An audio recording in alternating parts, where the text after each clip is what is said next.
Sim, eu tinha já algumas coisas escritas sobre questões ambientais, numa perspectiva de uma ecologia profunda.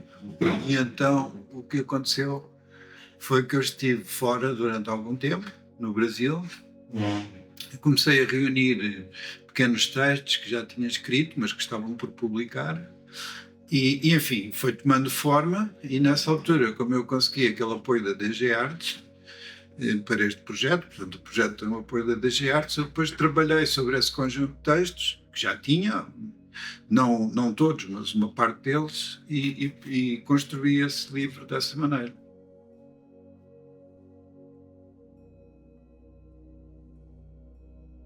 Na verdade, o livro é o livro de um espectador.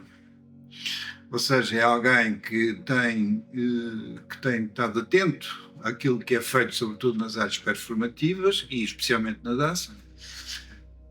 Portanto, o livro não é um livro académico, no sentido estrito do termo, embora vá buscar autores que normalmente são citados em estudos académicos, mas vai também buscar muitos dos espetáculos a que eu assisti e que encontro relações com alguns dos temas de que trato no livro.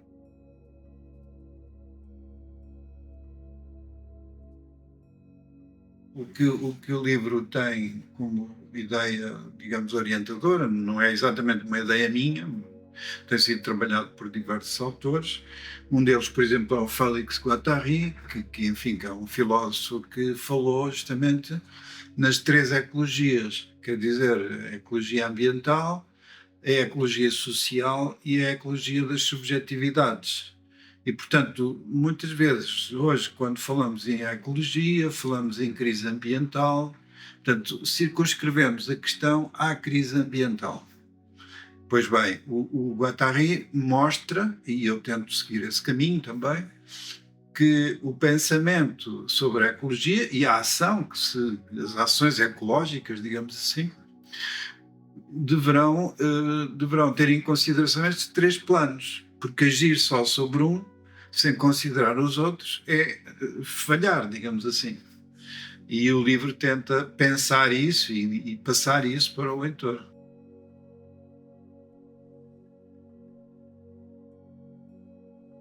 A arte coloca-nos perante uma relação com o nosso ambiente, com a nossa própria natureza. Eu tento pensar não a natureza como uma coisa fora de nós, mas nós somos natureza também. Mesmo com todas as coisas que vamos construindo, ainda somos natureza.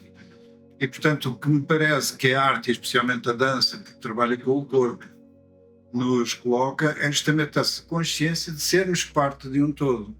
Permite justamente pensar cada um de nós numa coletividade que não é apenas humana. Portanto, a coletividade em que nós estamos é humana, mas é mais do que humana também. Porque todos os seres vivos que nos rodeiam, toda a paisagem, também faz parte justamente desse ambiente em que nós vivemos.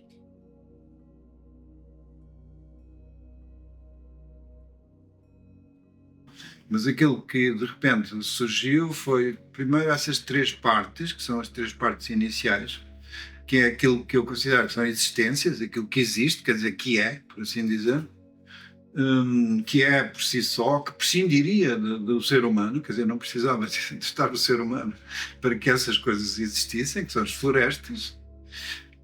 Claro que há florestas que são plantadas pelos seres humanos, mas a floresta, portanto, esse mundo vegetal tem uma dinâmica e uma força que nos ultrapassa completamente.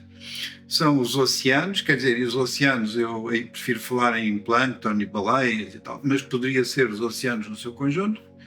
E é uma outra coisa que eu também falo como existência, que tem a ver com a agressividade. Quer dizer, eu acho que a vida, a própria existência da vida pressupõe uma certa agressividade. Há uma agressividade, digamos,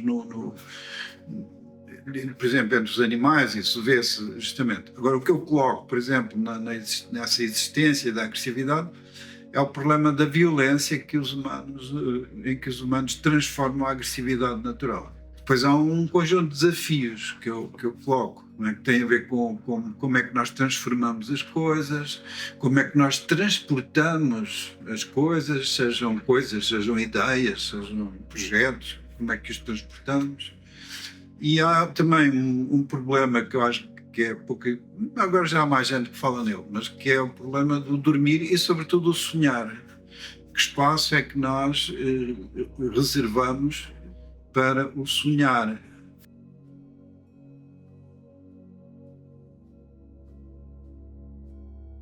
Aquilo que eu, de certa maneira, proponho nos workshops é trabalhar a imaginação, porque a imaginação em si mesmo não é um dispêndio de energia no sentido de não precisamos de combustíveis fósseis para exercitar a imaginação. E a imaginação tem uma capacidade de criar também comunidades de pessoas que imaginam. E, de certa maneira, esses workshops tentam ser isso mesmo.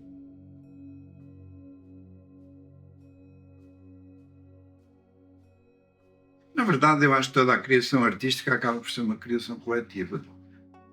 Talvez aquela que seja menos seja a literatura, a criação literária, mas mesmo assim, eu acho Bebe do mundo.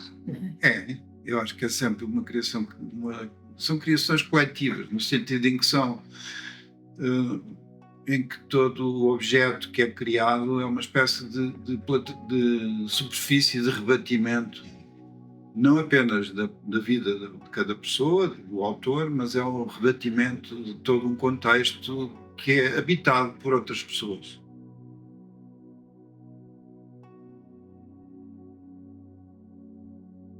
Os workshops que temos feito, ou que tenho feito, que temos, porque na verdade são feitos também com os artistas, alguns resultados são muito interessantes, são todos interessantes, mas há uns que levam justamente para a questão de cuidar uns dos outros, de cuidar do planeta, de cuidar daquilo que não é humano.